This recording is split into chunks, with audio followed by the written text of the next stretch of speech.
Sudah 6 bulan lebih, lembaga anti rasuah KPK berjalan di bawah kepemimpinan Komjen Polisi Firly Bahuri. Selama itu pula, terjadi begitu banyak dinamika di dalam institusi yang selama ini dianggap sebagai senjata pamungkas dalam memberantas tindak pidana korupsi.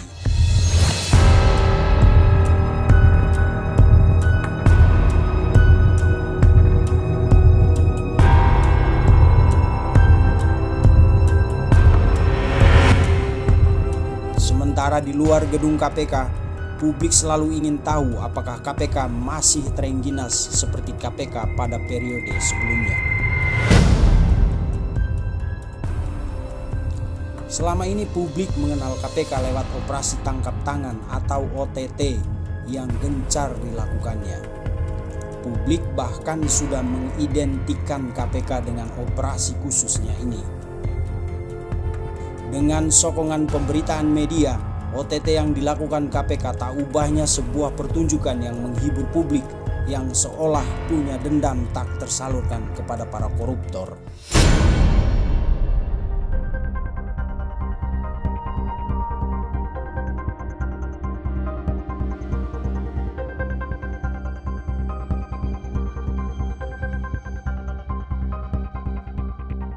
Tetapi belakangan, persisnya sejak KPK masa bakti 2019-2023 bekerja, OTT seperti kehilangan gemanya.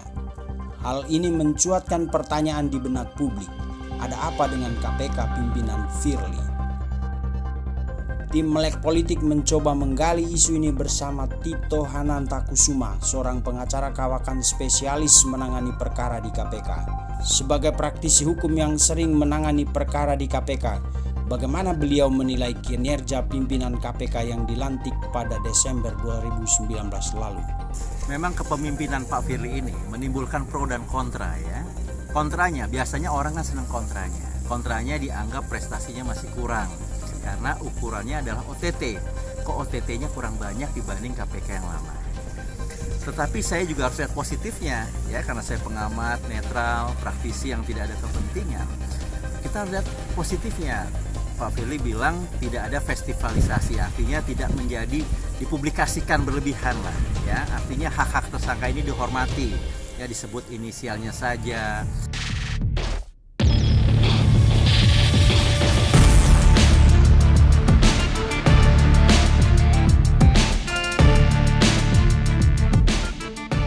Selama ini OTT sudah seperti brandnya KPK.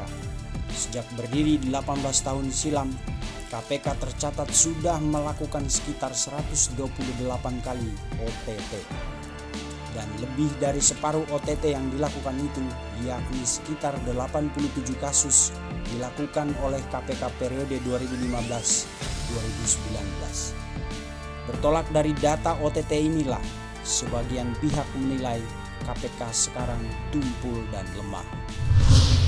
Saya kira tetap Pak Firly dan kawan-kawan kita mohonkanlah supaya kinerja KPK makin bagus ke depan. Seperti KPK yang dulu ya, banyak OTT juga, tetapi seimbanglah dengan upaya pencegahan.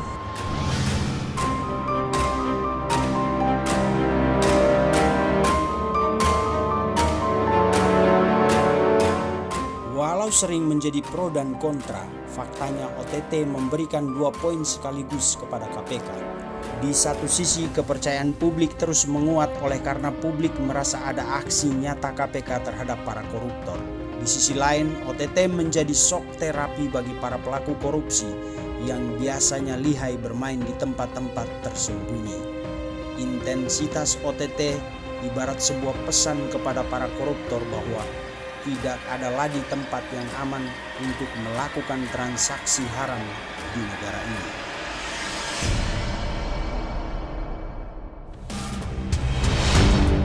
Ini dilihat dari berbagai sudut pandang ya, dianggap KPK yang sekarang kurang ya.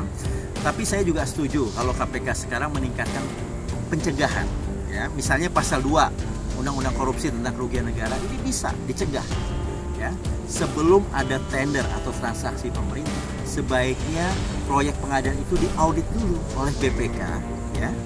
Dan ada legal audit, legal opinion, pendapat hukum dari KPK atau kejaksaan. Sehingga potensi terjadi korupsi kerugian negara di pasal 2 Undang-Undang Korupsi bisa dicegah. Kemudian di audit, saya yakin 90% proyek di Indonesia berpotensi korupsi.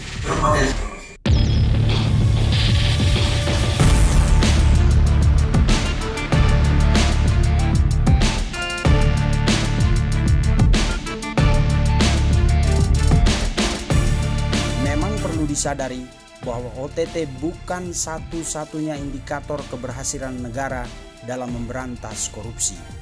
Bahkan meningkatnya grafik OTT justru bisa menjadi petunjuk buruknya sistem pemberantasan korupsi. Logikanya, jika upaya pemberantasan korupsi berhasil, harusnya makin sedikit pula koruptor yang terjaring OTT.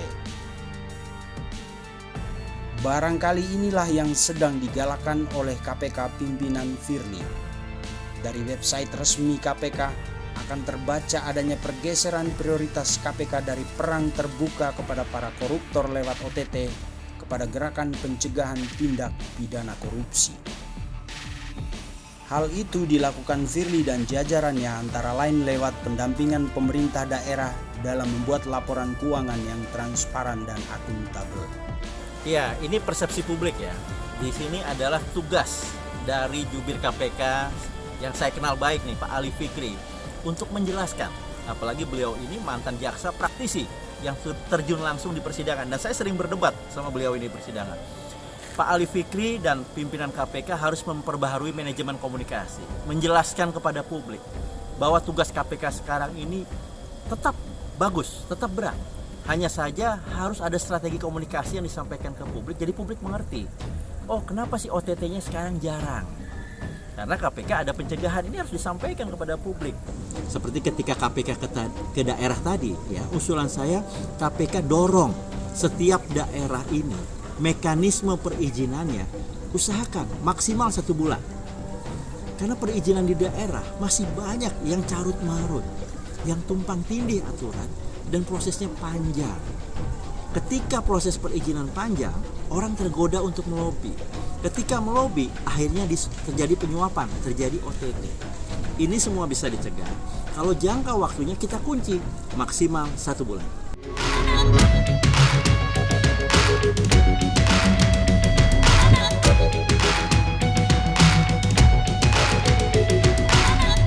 Terkait upaya pencegahan tindak pidana korupsi yang diduga menjadi titik prioritas KPK pimpinan Firly, Tito Hananta selaku pengacara spesialis kasus di KPK menyampaikan usulan tentang langkah strategis yang bisa diimplementasikan KPK dalam upaya pencegahan tindak pidana korupsi.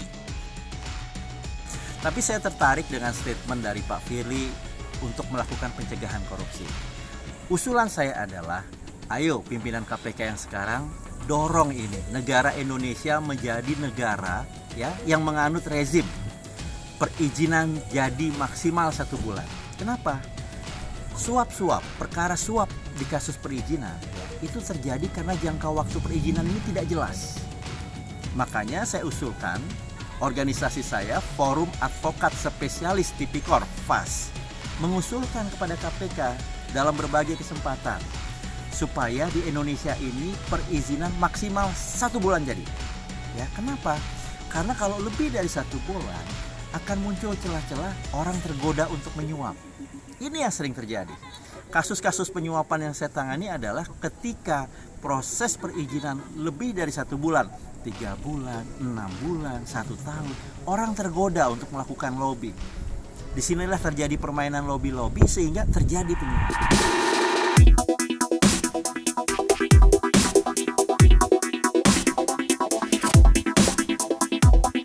Sejatinya, KPK memang diberi amanah untuk menciptakan sistem yang efektif dalam mencegah tindak pidana korupsi.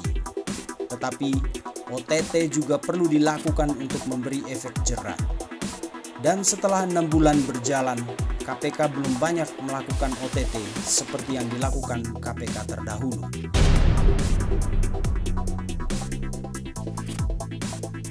Hal inilah yang membuat publik berasumsi bahwa KPK yang sekarang memang lemah dan tumpul. Selain kesan lemah dan tumpul karena sepi OTT, benarkah secara internal KPK tidak solid karena adanya kubu Novel Baswedan yang terkesan belum sejalan dengan pimpinan KPK yang baru? Saya dengar seperti itu, ya. Saya dengar ada faksi WPK, Wadah Pegawai KPK, yang saya tahu dipimpin penyidik yang pintar dan hebat, Bang Yudi Harahap, Bang Novel Baswedan, yang saya sering ketemu di lapangan saat penyidikan, saat pemeriksaan tersangka saya sering ketemu. Mereka memang penyidik yang brilian, ya. Nah, ini harus dirangkul. Kita juga mohon kepada pimpinan KPK, dirangkullah WPK, Wadah Pegawai KPK, yang dipimpin oleh Bang Yudi Harahap, Bang Novel Baswedan, penyidik-penyidik senior dan vokal di KPK. Mereka dirangkul, ya, karena di dalam satu lembaga tidak mungkin semua orang sama pikirannya.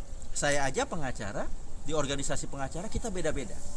Kalau ada orang yang berbeda dengan kita, jangan kita jauhkan atau kita singkirkan, tetapi dirangkul. Pasti ada masukan-masukan bagus dari Wadah Pegawai KPK yang dipimpin oleh Bang Yudi Harahap dan Bang Novel Baswedan untuk memperbaiki kinerja KPK. Persoalannya adalah Wadah Pegawai KPK, saya melihat persis, mereka isinya penyidik-penyidik yang pintar, yang idealisme. Harus dirangkul lah sama pimpinan KPK yang sekarang, didengar. KPK juga mohon mendengar masukan dari pengacara supaya sistem penegakan hukum korupsi ini semakin baik. Jadi semua pihak wajib untuk didengar.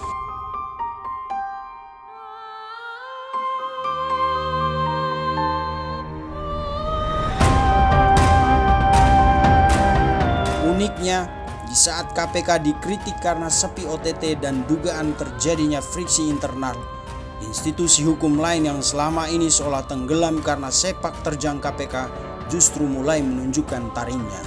Sebagai contoh, Jaksa Agung yang kini sedang menangani kasus korupsi kelas kakap Jiwasraya.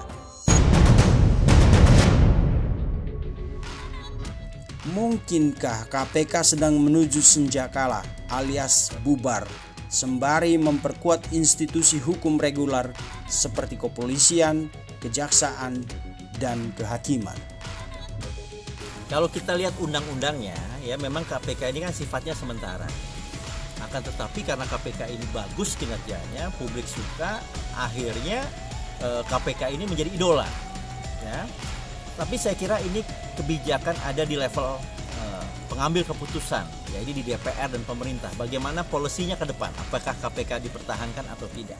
Kalau saya melihat positif KPK ini, ya, karena saya lihat dalam praktek penyidik Polri, penyidik Kejaksaan Agung, apalagi dalam kasus Jiwasraya, saya ikut di dalam persidangan Jiwasraya, saya melihat sendiri bahwa jaksa penuntut umum yang dihadirkan oleh Kejaksaan Agung adalah mantan jaksa terbaik KPK, ya, yaitu Jaksa Haji Kimas dan Jaksa Yadin, ini jaksa hebat di KPK, menjadi ketua dan wakil ketua tim jaksa penuntut umum di kasus Jiwasraya. Ini menunjukkan bahwa alumni KPK ini dari jaksa pun menjadi contoh terhadap. Dan gaya pembuktiannya pun ya gaya-gaya KPK lah. Dan saya sudah paham itu. Tapi bagus lembaga KPK ini untuk dipertahankan. Bagi saya ya, nggak tahu bagi yang lain.